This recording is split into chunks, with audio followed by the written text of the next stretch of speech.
Welcome to session 12. Well done for making it to this final session. Let's get started. Now, we'll remind ourselves what we covered in session 11. We started off looking at the importance of reducing alcohol intake and the current government guidelines. We then emphasised that the information you find in the media can be misleading. We looked at ways of keeping track for long-term weight loss success and the importance of continuing to look at ways to reduce inactivity and increase activity. Kerry then finished off with looking at planning for difficult situations. Let's look at how you're getting on with your goals.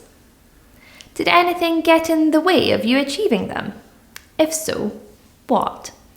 As usual, look back at your food and activity record to see what went well or didn't go so well. From this, are there any changes needed to the goal to make it easier for you? Or you may want to make it harder or even set a new goal altogether. Please pause the video now and think about any changes to your goals. During this session, we will be looking at what you are going to do when moving forward from Healthy Helpings, and we will then look at your achievements from the programme, including your weight loss goals. So, let's look at what's required for moving forward. To do this, we need to remind ourselves of the key points of the programme. Considering these should help you to keep on track with your changes and goals to hopefully allow you to have long-term success. Throughout the programme, we've asked you to keep a food and activity diary or some other record. Hopefully you've seen the usefulness of this, including highlighting where you need to make changes, keeping a track of how you're getting on, and helping you to deal with the challenges when they arise. You might find it helpful from time to time to complete a food and activity diary to check in with how you're doing. We use the Eat Well guide to show you what a healthy, balanced diet looks like, and hopefully you can now see why we need a variety of foods from different food groups and the proportions of each we should be aiming to eat. You should try to use the guide for helping you to see what changes you need to make with your eating habits and to help you with planning meals. Throughout the programme, we also highlighted the importance of being more active, as well as thinking about ways of being less inactive. The government recommends 150 minutes of activity per week to benefit our physical and mental well-being, which could be broken down to 30 minutes, 5 days per week. Now is a good time to think, have you managed to achieve this? Don't worry if you haven't, it's still good to try and work towards, and remember, some activity is better than nothing at all. Well done if you've achieved this target. Continue with those physical activities that you find enjoyable, and you may find you can increase the intensity as you get stronger. As you probably realise from doing the programme, managing your weight is about getting the right energy balance. So overall, you need to think about the energy in being the calories you consume from eating and drinking, whereas the energy out can be influenced by the amount of physical activity you're doing. To lose weight, you need less energy in than out, and a balanced lifestyle will help you maintain your weight. So hopefully, from doing this programme, you are now managing your eating and drinking habits and increasing your activity for successful weight loss and maintenance. Remember, to help with your energy balance, look at swapping high-calorie foods and drinks for lower calorie alternatives. Also think about your portion sizes and ways to increase activity.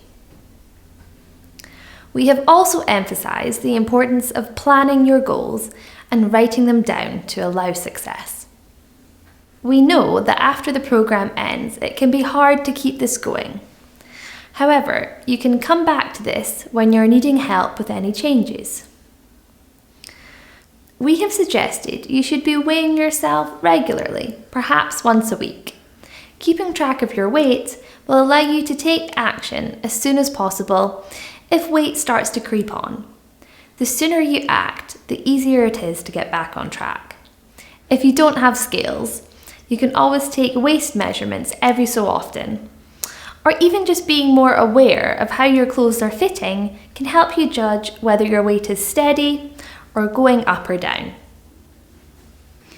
The key message from our psychology focus sessions has been to think about our behaviour, what can influence it, and what we can do that can help us behave in a way that allows us to live a balanced life.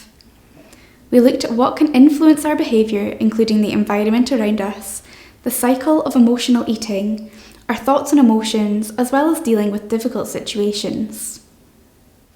More importantly, we explored what we can do to help with these, including increasing our knowledge of a balanced food intake and the importance of physical activity, how we can create alternatives to emotional eating, setting goals, as well as finding ways to help us cope with difficult or uncomfortable thoughts, emotions, or situations.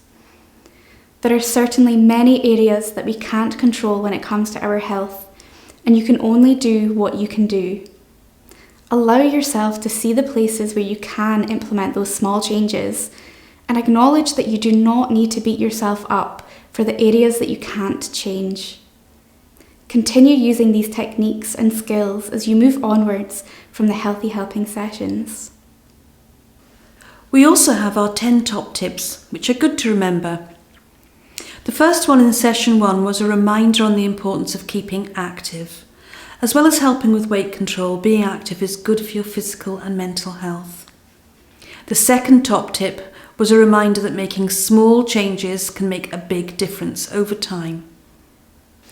Our third tip was to try mindful eating, to focus on every bite of your meal or snack, to fully enjoy it and to listen to those hunger and fullness cues your body gives you.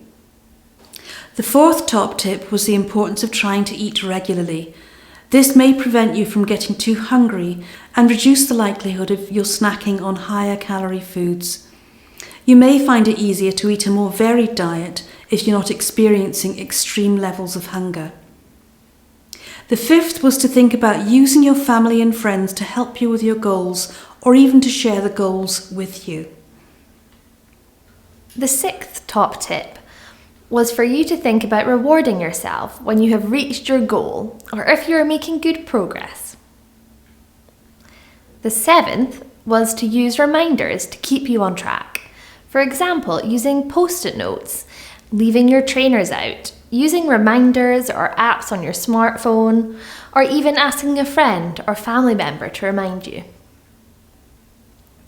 The eighth was a reminder of the importance of watching your portions and even thinking about sharing portions with family and friends when out and about.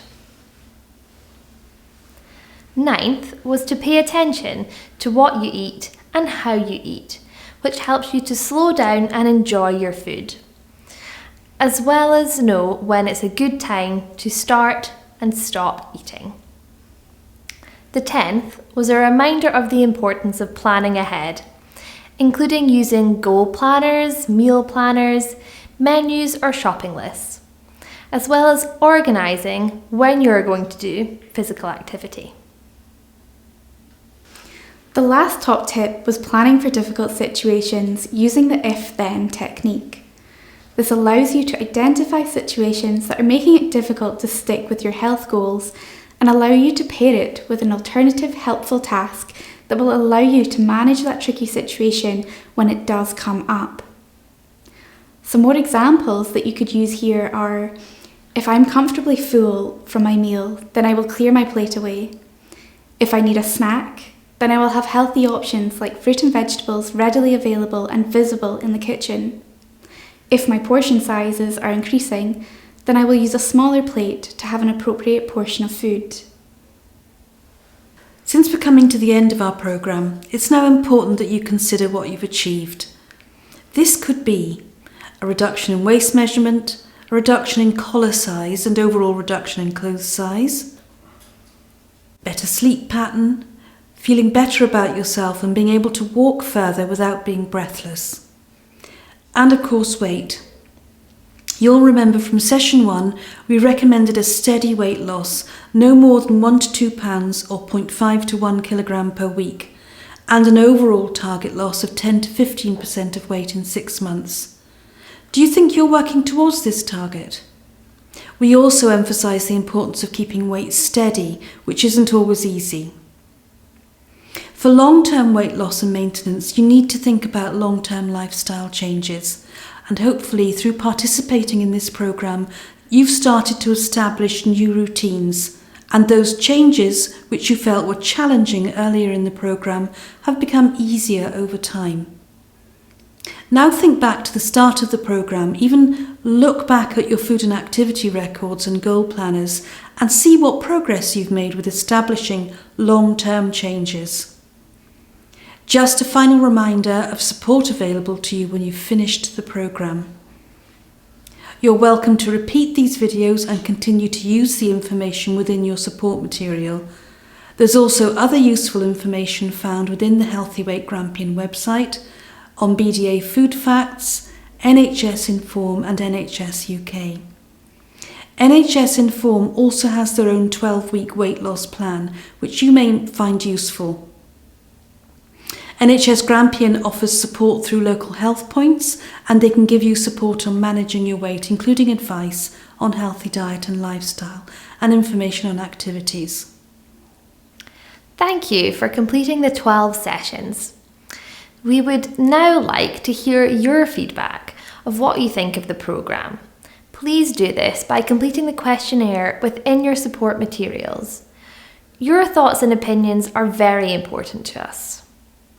Well done for completing the programme, and thank you for your feedback.